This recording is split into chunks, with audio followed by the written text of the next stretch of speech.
Hey everybody, good evening. Christy Lesher here again for your Tuesday night SEC yoga 6 p.m. fix. I'm happy to have you with us if you're out there, either joining live or sometime in the future.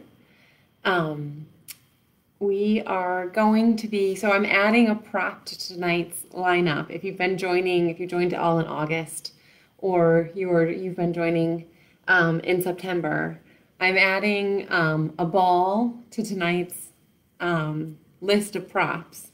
There's an alternative that I can show you with the blanket, with a rolled blanket. I was looking for my tennis ball and I couldn't find it. I'll have to ask my kids where the tennis balls went. So I have a really big rubber bouncy ball.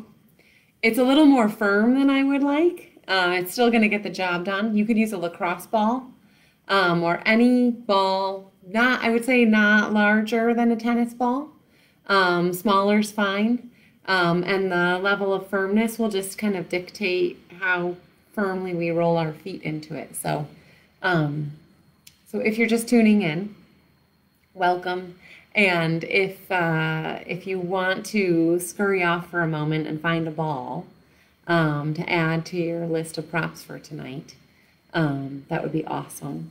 If you don't feel like going to find a ball, I'll show you another option with the blanket when we get there. So a rolled blanket can kind of get us some of what we'll use the ball for. So that's my prop announcement for the night. We're going to be taking a downward dog exploration tonight. So we will be, and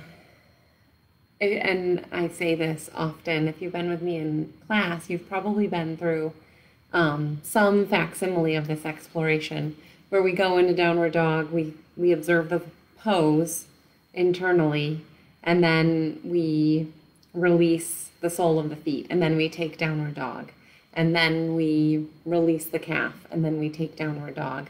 And we are sort of just going in bits and pieces up the back line, finding release in each location on the back line, and seeing how that translates into Adho Mukha Svanasana, or downward facing dog, sort of the penultimate yoga pose. I don't know. I think when you think yoga, you probably think downward dog in some formation. So that's where we will be tonight. And I'm going to say two things.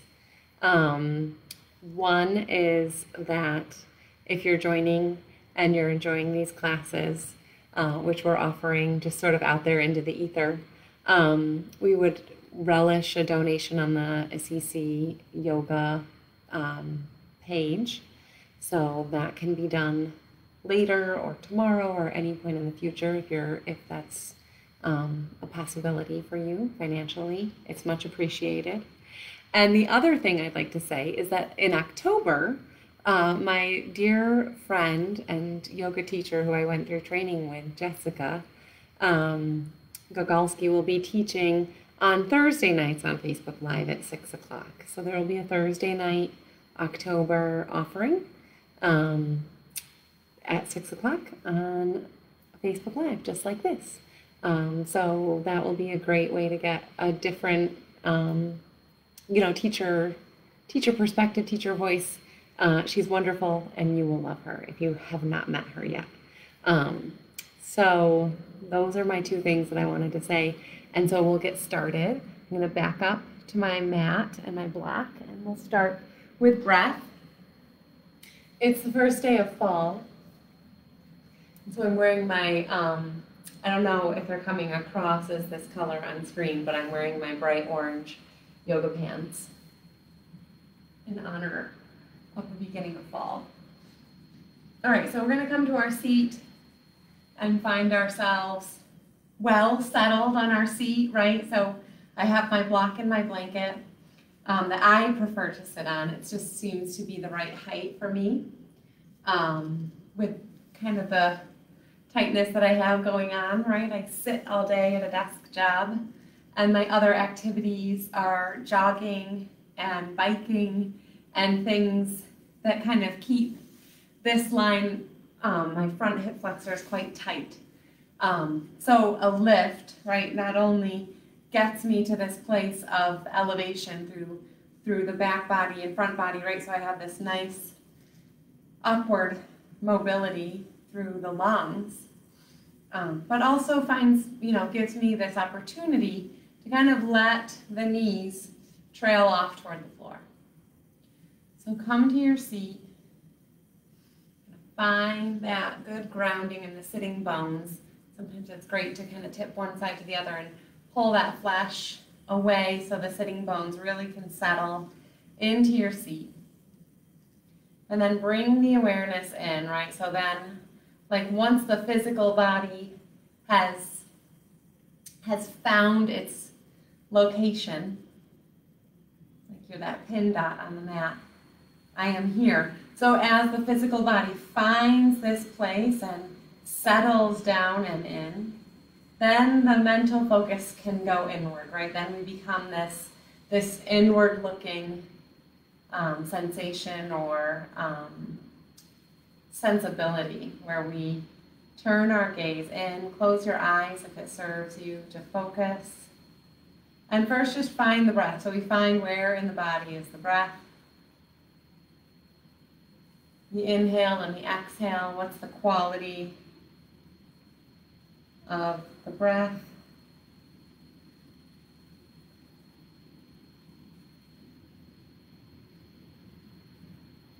And then we soften. So once the physical body finds this settling point and we start to explore just where is the breath in the body, then we can start to shift toward making some conscious decisions to alter the breath experience. So we begin by softening, right? We soften through the nasal passage, through the back of the throat, and down into the lungs. We want this place where the breath is coming in to be soft and unrestricted.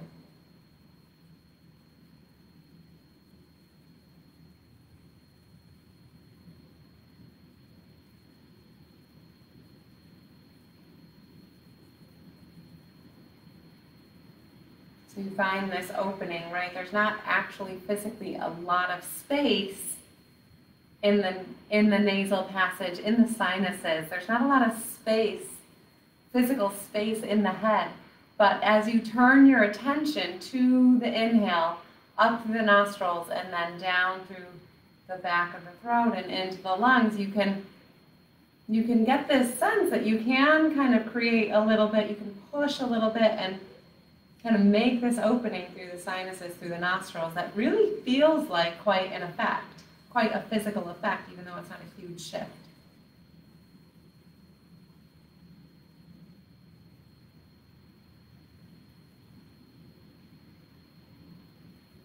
And then soften the abdominals. See if you can release, right? There may be gripping or holding through the front hip flexors and through the quads. See if you can soften all of that. Let it sort of melt away. And soften the abdominals.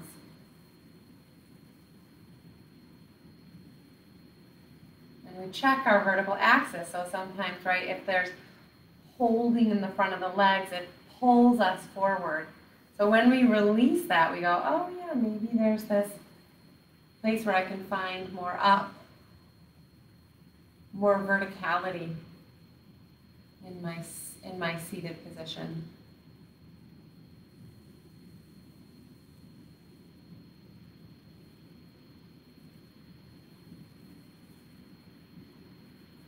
Keep the face soft, and just a couple more breaths here. I'm not asking us to go one way or the other with extending inhale or exhale. Sort of find the breath cycle that's serving you. Maybe both have elongated or one or the other. Just sort of settle into a groove with that breath, knowing that on each exhale there's a settling of energy earthward. There's that consciousness of the sitting bones into the seat, and grounding toward the floor and toward the earth. And then as the inhale comes, we rebound from that place of grounding, right? The inhale rebounds off of that, and the upward energy comes all the way up, carries up the spine, across the collarbones, and right out, right to the top of the head. It's almost as if we're breathing up into the space right above our head.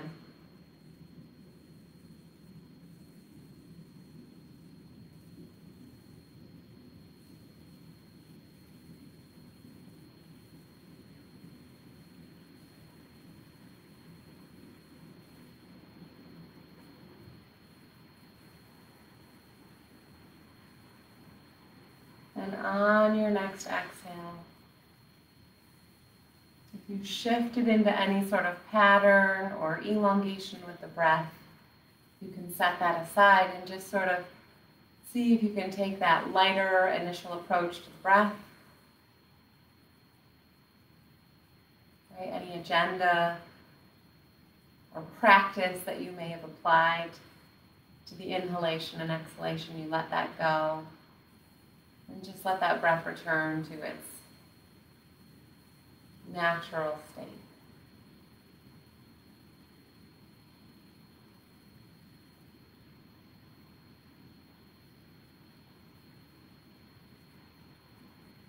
Go ahead, slowly start to open the eyes. If you closed your eyes, you can use your hands, right? If you were sitting cross-legged, you could use your hands to help the knees to come back in, extend the legs out in front of you, come off of the seat, and extend the legs out, right? Just a little swish of the legs or swirl of the legs just to roll through and waken things back up.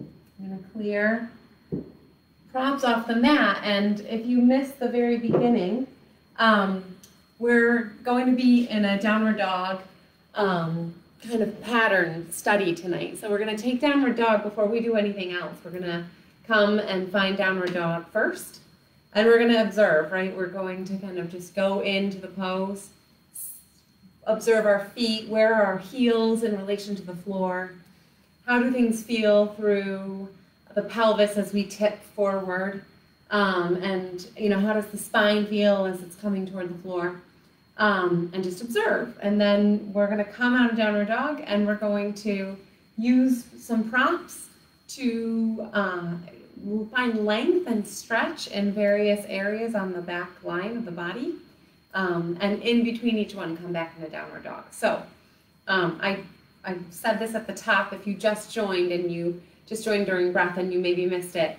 I've got a little ball. It's a little rubber bouncy ball that I'm going to use in a moment. So if you want to, if you didn't get a chance to go find a tennis ball or a lacrosse ball or a rubber ball,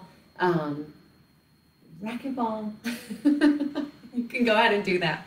We're going to get started. We're going to come to our mat. So I'm going to come to my mat.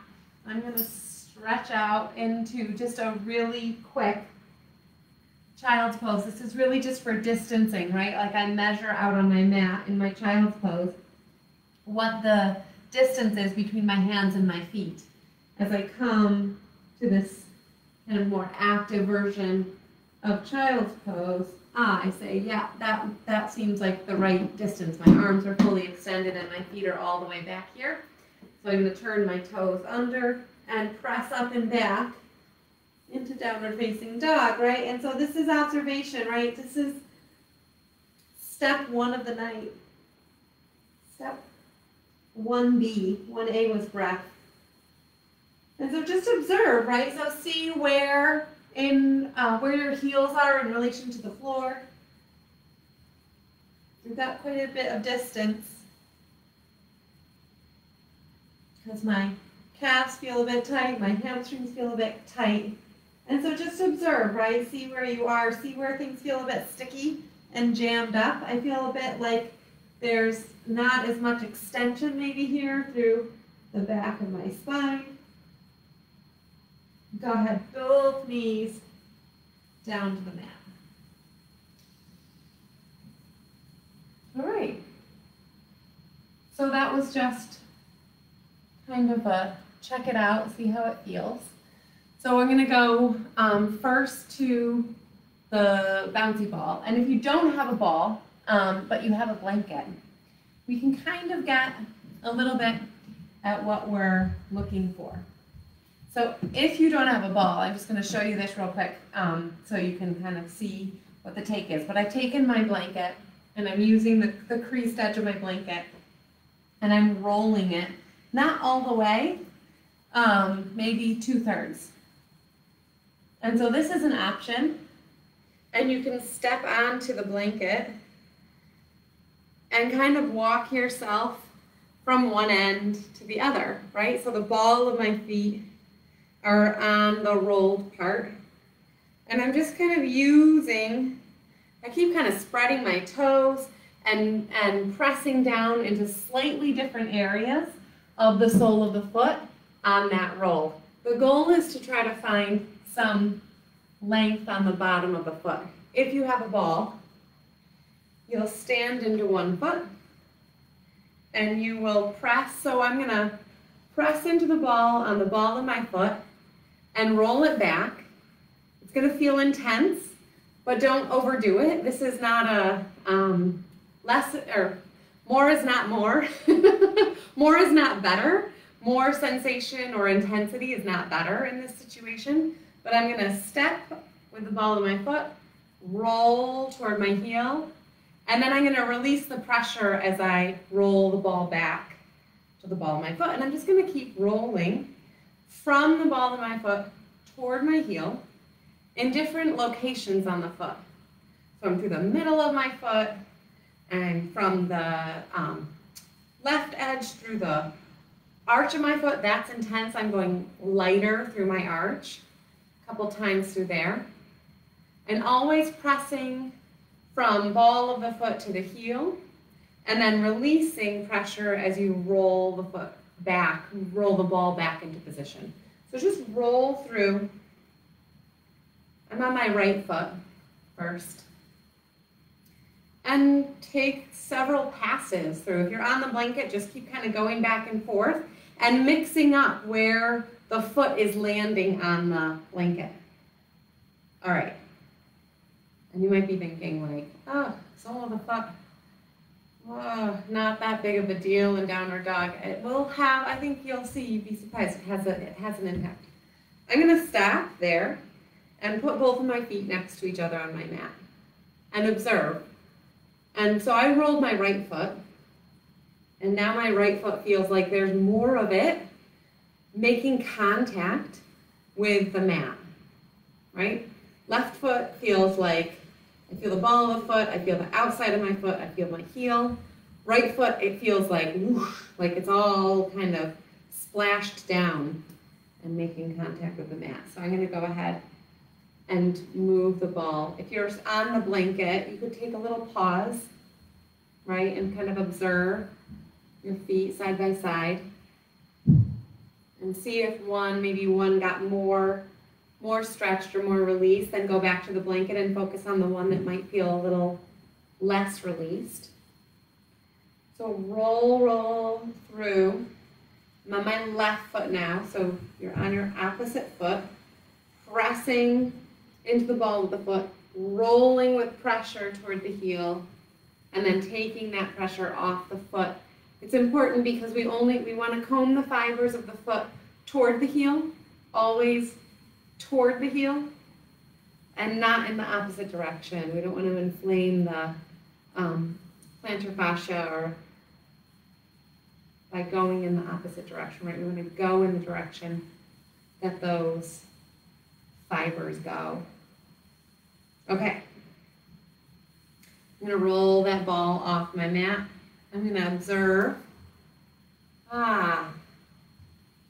So now it's like both soles of the feet have a good release into the mat. I'm going to stand to one end of my mat. I'm going to take my second downward dog. So from standing, I'm going to inhale my arms up, Find all that nice height in this Tadasana with arms raised, and then hinge forward and walk those hands out. And maybe step back, right? Like it wasn't quite exactly right. Second take, downward dog. Only the soles of the feet have been released, and I hope that you'll find your heels are maybe a little closer to the floor. Mine are. Right? You got this sensation that the ball of the foot plants well into the mat, and then the sole of the foot stretches back and heads in the direction of the mat. Go ahead, bend both knees. Down we come. All right, so that's step one. Finding length on the sole of the feet, which gives us a little more freedom in the forward bending that ultimately finds us hinging down toward the floor in downward dog.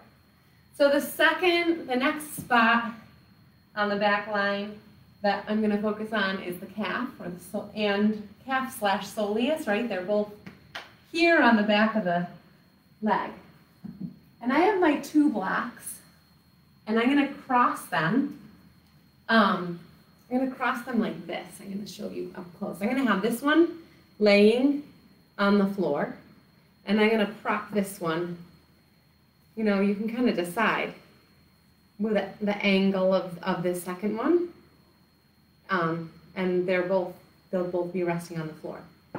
So I just wanted to show you that up close so you can sort of see, right? They're just kind of propped, like so. And then I'm going to stand up and take my left foot and stand, mix it up. Let's do the left foot first. I'm going to stand into my right foot and put my left foot on the block. And then I'm going to scooch the left heel down, kind of slide that foot down until the heel comes to the mat. Oh, and you should be feeling, right? So we cheat, we pike at the hips, we send the hips back. But if we stand up into our, right, we kind of square those hips and stand up into our stance, you really feel this, and you should be feeling this intense stretch at the back of the left leg, through that left calf muscle. And just right, we're just going to stand here and release this muscle, which accumulates a lot of tension and shortens through all of that use.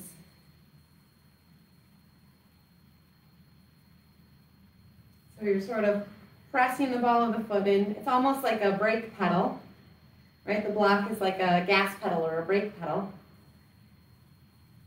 And so you're pressing into the ball of the foot. The heel has found the mat. And where this hip is in space controls the intensity of this stretch. And now we're going to come off of that and we're going to observe. And how we observe this difference, right, between left and right, is we walk around a bit. So walk around your space and say, oh, left calf feels well released, right? There's more play in that leg.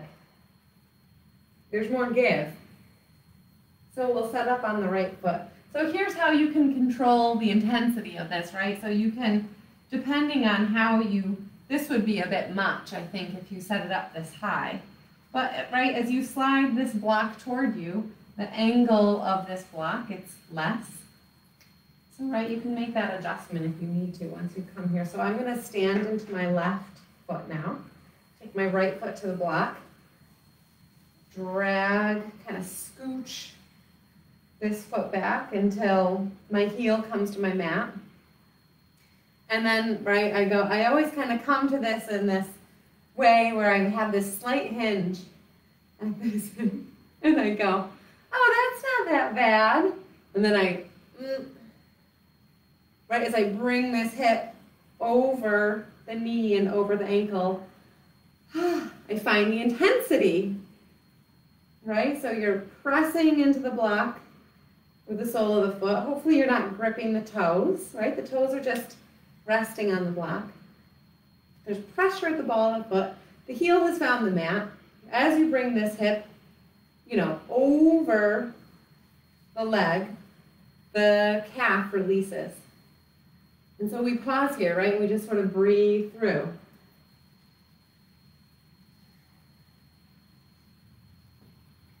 Because it takes a minute for all of that to release. Go ahead, step off of that block. Walk around.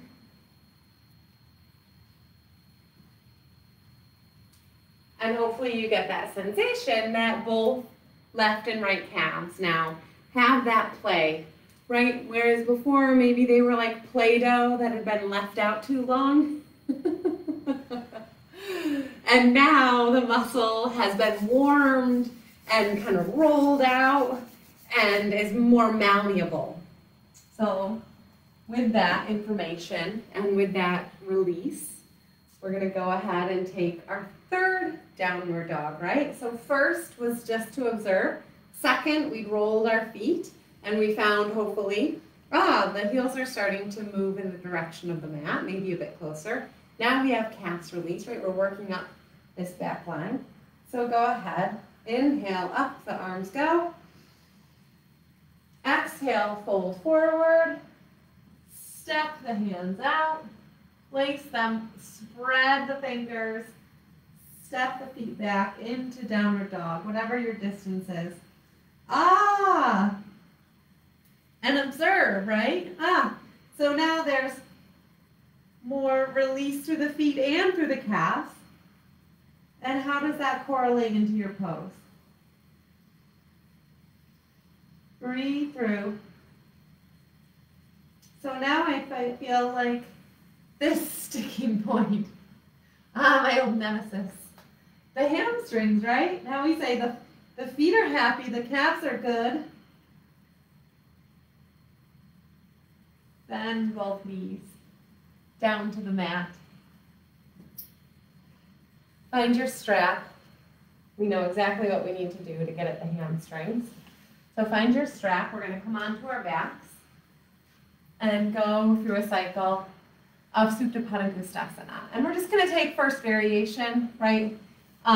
Because, time and focus, right? Tonight, time is a factor, and what are we focused on? We're focused on back line lengthening.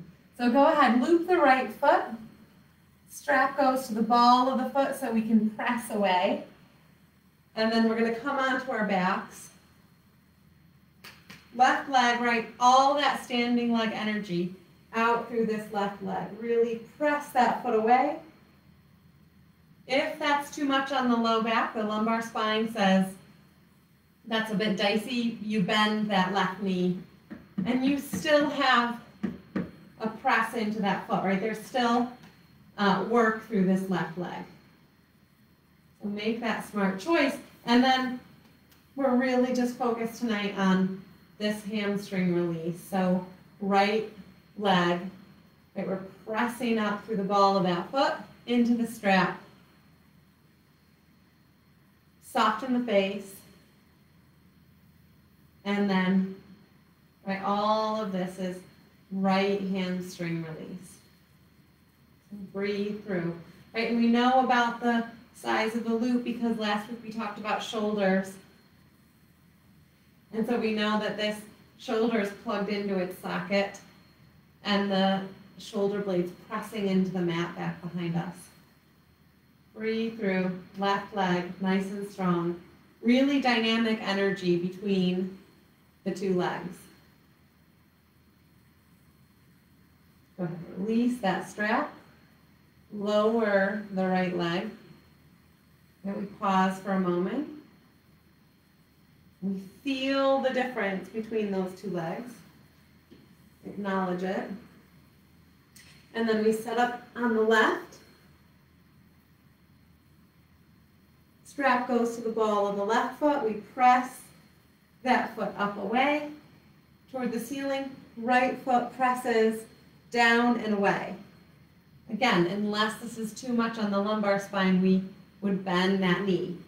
Otherwise, we're extending and that foot is active. I feel like my blocks might be in the way of the view. Right, that foot is an active standing foot down there. Well, this one actively presses up away toward the ceiling. And left hamstring stretch. Breathe through.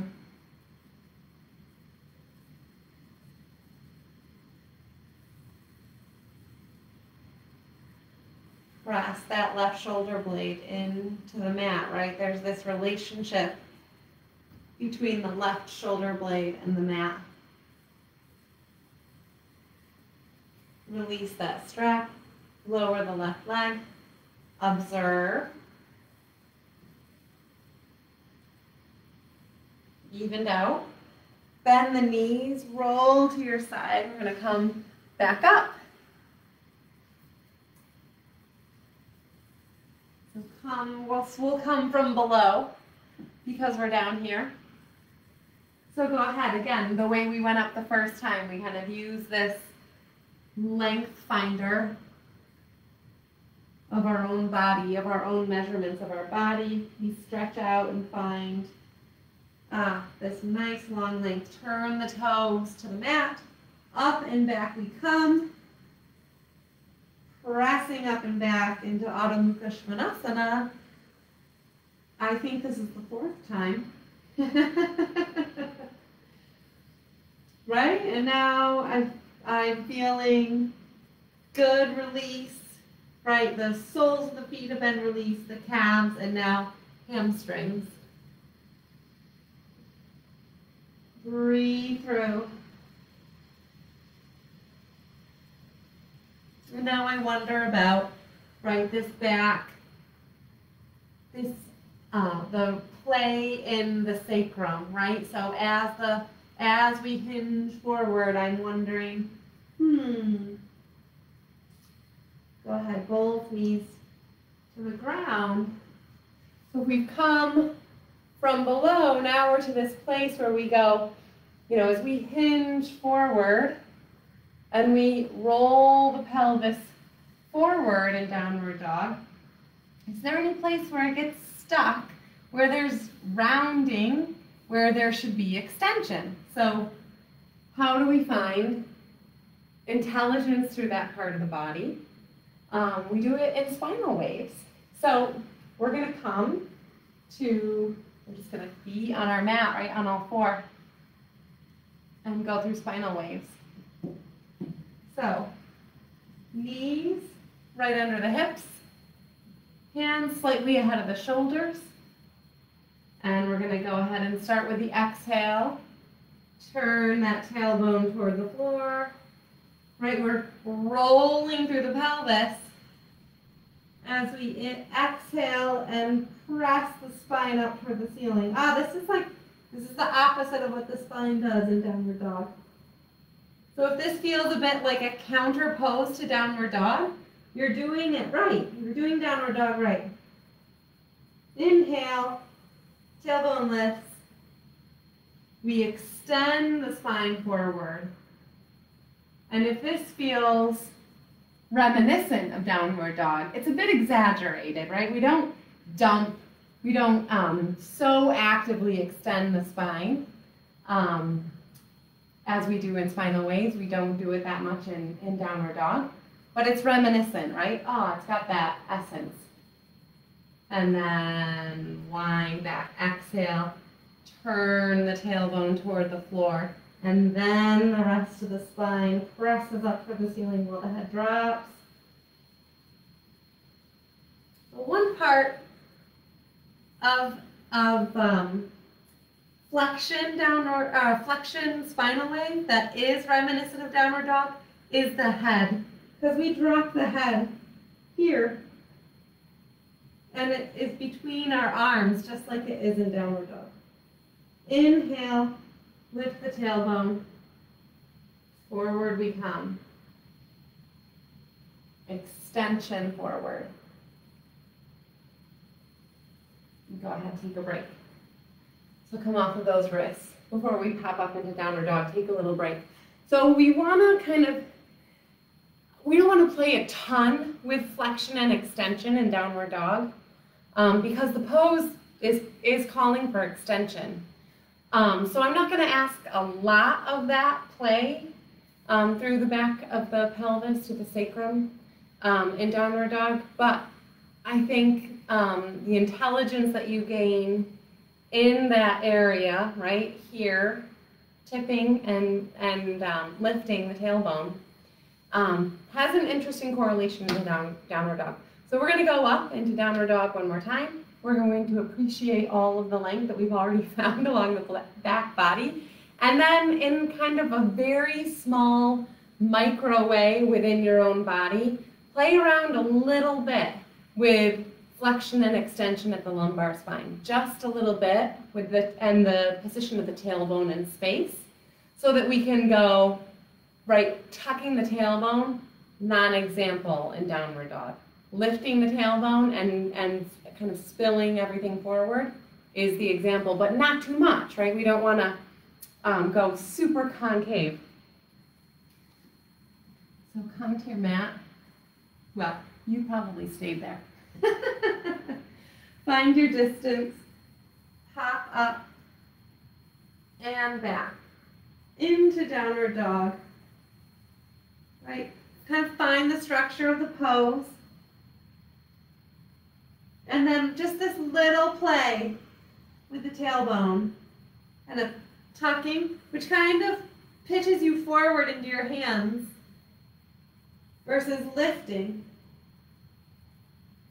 and finding that extension, which draws you more back towards your heels, which is where you want to be. Right, one more time, kind of tucking that tailbone up and feeling how that kind of gets you stuck in this doming pattern, and you get more over your arms, over your hands than you would want to be, versus lifting and finding that extension.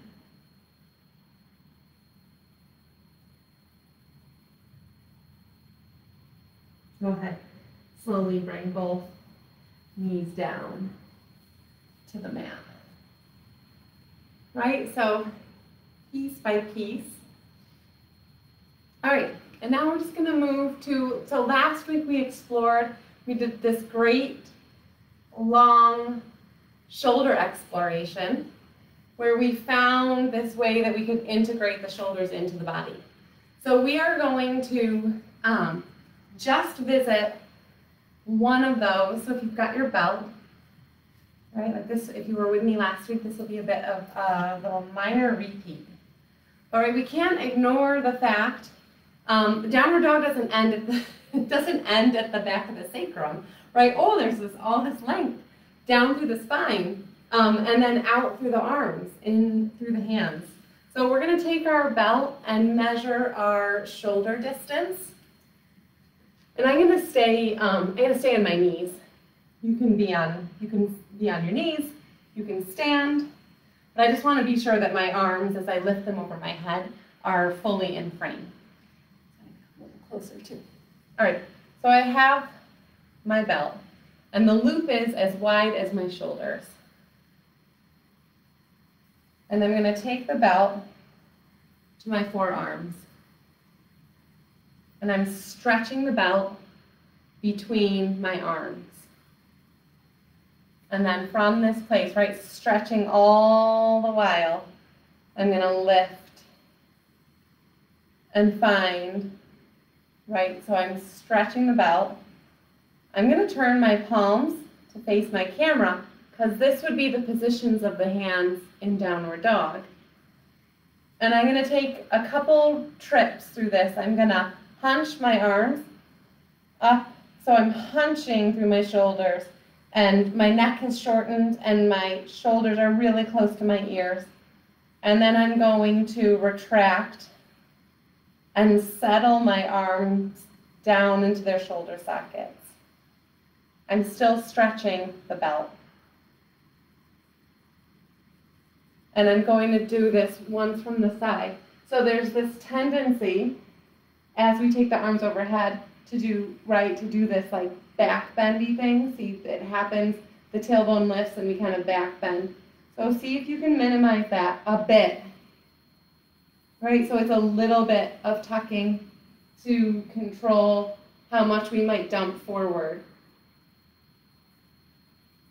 And then one more time from the side. You guys can watch. I'm going to take my arms up. I'm stretching the belt and I'm hunching my arms. I'm hunching my shoulders up into my ears. This is the non-example. We don't want to feel this extended in downward dog versus retracting. Right, down and in. Down, everything goes. And I integrate my arms into the body. Down we come. Set the belt off to the side. Oh, I think I did that last week too. Oh, that feels so good. Checking time. All right, we're going to take one more little side pit stop before we take our kind of last downward dog and we kind of trace it all together. In addition to what we have going on through the shoulders, we're going to find a little side body length. So I'm going to stand. Invite you to stand with me. Inhale the arms up.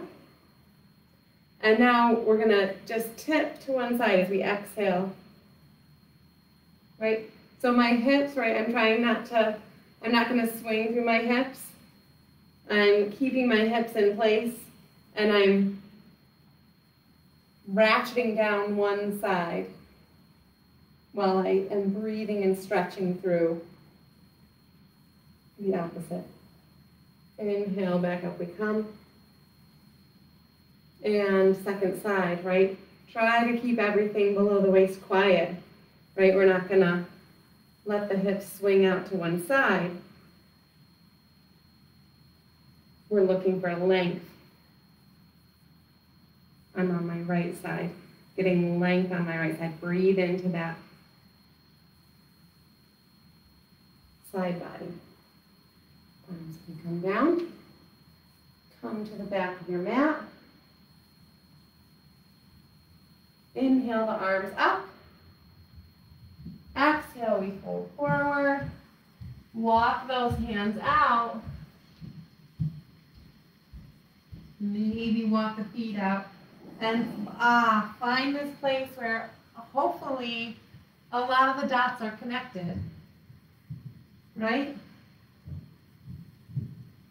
The heels are hopefully a bit closer to the floor than when you started because we found all that length along the back line of the legs. We've got this intelligence through the back of the sacrum. We know that we're not tucked and we're not super tipped, but we're just at the right spot. And we have all this length on the side body that we just found.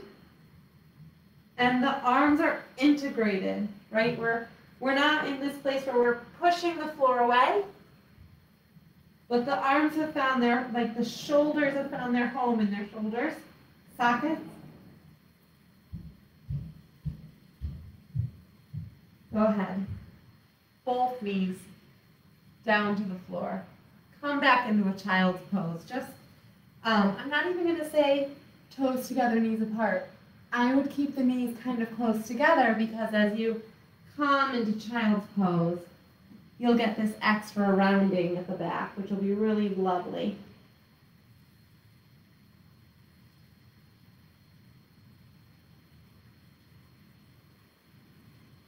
And just release into the floor.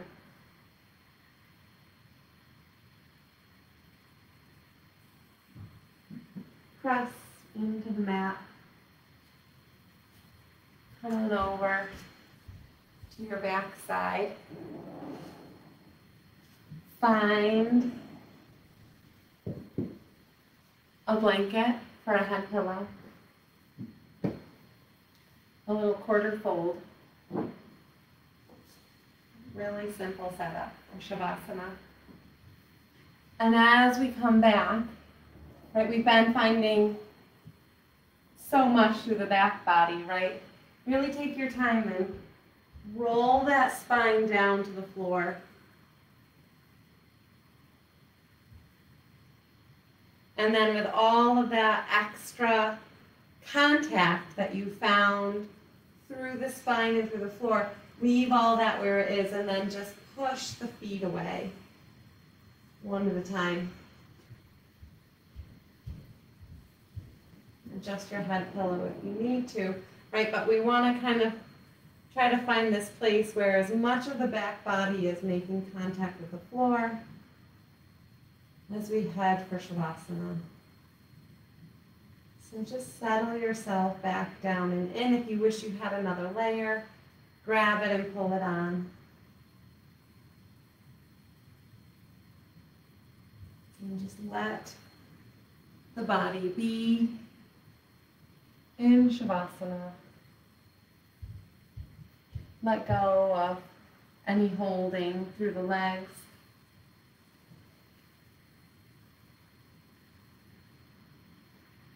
Let the toes melt off to the left and right.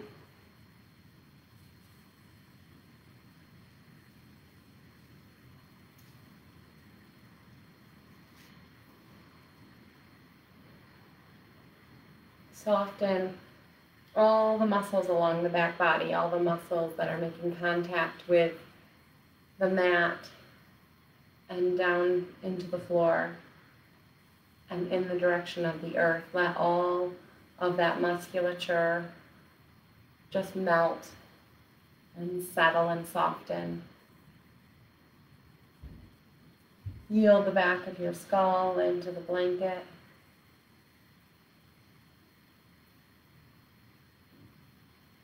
Soften the features of your face. Get the sensation that your skin is just like a piece of fabric softly laying across your face, over your features. Everything just becomes muted.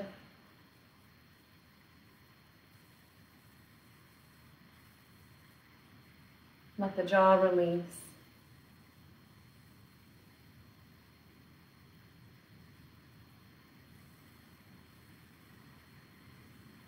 And settle the mind back down and into Shavasana.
As we come back from Shavasana,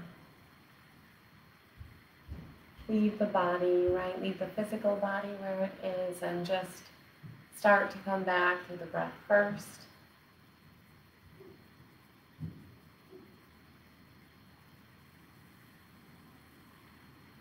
And let that awareness that starts in the pool of the lungs spread like water out through the limbs to the hands and the feet. And when you're ready, you can fold your hands in to rest on the torso and bring in one foot and then bring in the other foot.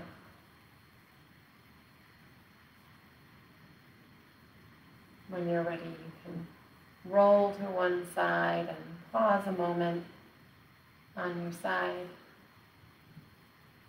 Always reluctant to come back from Shavasana. And then finally pressing into the floor with that top hand and bringing yourself back up to sitting.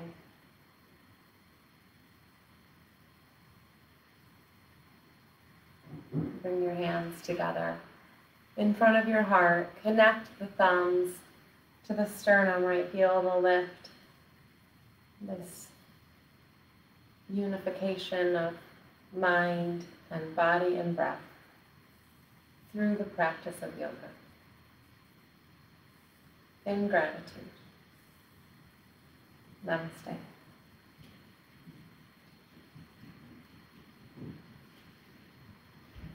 Thank you for joining. I hope you have a good rest of your night.